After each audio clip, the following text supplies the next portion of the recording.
ഇന്നലെ എനിക്ക് ഒരു ബ്രൈഡൽ മേക്കപ്പ് ഉണ്ടായിരുന്നു, എയർ ബ്രഷിലായിരുന്നു. അപ്പം മെഷീൻ നമ്മൾ യൂസ് ചെയ്ത് ടോണർ, മോയ്സ്ചറൈസർ, പ്രൈമറൊക്കെ യൂസ് ചെയ്ത് കഴിഞ്ഞ് ഫൗണ്ടേഷൻ അടിക്കാൻ നോക്കിയപ്പം സംഭവം ബ്ലോക്കായി.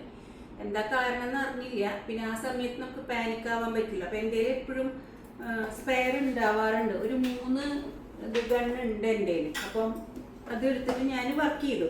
അപ്പോൾ ഇടയ്ക്ക് നമ്മൾ എത്ര എയർ ബ്രഷ് ക്ലീനർ വെച്ച് ക്ലീൻ ചെയ്താലും ഇടയ്ക്ക് നമ്മളിതുപോലെ സോപ്പ് വാട്ടറിൽ ഒന്ന് ക്ലീൻ ചെയ്യണത് നല്ലതാണ്. എന്തെങ്കിലും ബ്ലോക്ക് ഉണ്ടെങ്കിൽ ഇതുപോലെ നമ്മുടെ ഫൗണ്ടേഷൻ ഡ്രൈ ആയിട്ട് ബ്ലോക്ക് ആയില്ലെങ്കിൽ ചിലപ്പോൾ ഇതുപോലെ വർക്ക് ചെയ്യുന്ന സമയത്ത് പ്രൊഡക്റ്റ് മിസ്റ്റ് വരില്ല.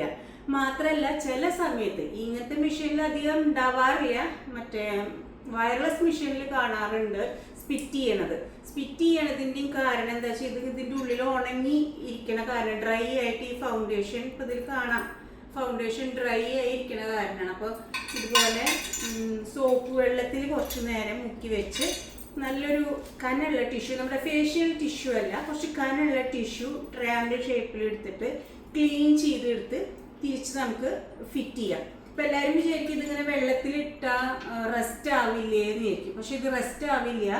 ഈ മെഷീൻ ഞാൻ വാങ്ങിയത് 2016 വാങ്ങിയതാ. ഇടയ്ക്ക് ഇതുപോലെ ക്ലീൻ ചെയ്യാറുണ്ട്. ഇപ്പോഴും ഒരു കുഴപ്പമില്ല. ഇപ്പോഴും ഇത് യൂസ് ചെയ്തുകൊണ്ടിരിക്കുന്നുണ്ട്.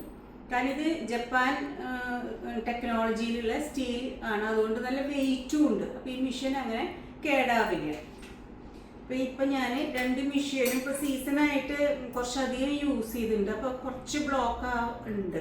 അപ്പോൾ അതൊക്കെ ഒന്ന് ക്ലീൻ ചെയ്യാൻ വേണ്ടിയിട്ടാണ് ഇപ്പോൾ ഇത് ഓപ്പൺ ചെയ്തത്.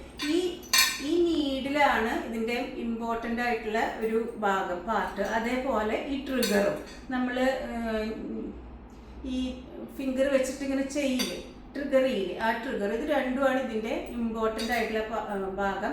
ഇത് പൊട്ടിക്കഴിഞ്ഞാൽ പിന്നെ റീപ്ലേസ് ചെയ്യേണ്ടി വരും, ബുദ്ധിമുട്ടാണ് കിട്ടാൻ. ഇതിൻ്റെ ടിപ്പ് പൊട്ടിയാലും നമ്മൾ ഈ ഉദ്ദേശിച്ച റിസൾട്ട് വരില്ല. അപ്പോൾ നമ്മളിത് ഇതിൽ കാണാം, കുഞ്ഞു പാർട്സ് ഇതിലുണ്ട്. അതേപോലെ ഒരു ഇമ്പോർട്ടൻ്റ് പാർട്ടാണ് ഈ സ്പ്രിങ്. ഈ സ്പ്രിങ് പോയാലും നമുക്ക് പിന്നെ ഈ മെഷീൻ ഉപയോഗിക്കാൻ പറ്റില്ല. ഇപ്പം ഇതിങ്ങനെ ക്ലീൻ ചെയ്ത് നമ്മൾ നല്ല വെള്ളത്തിൽ കഴുകി നമുക്ക് റീഫിറ്റ് ചെയ്യാൻ പറ്റും. Thank you.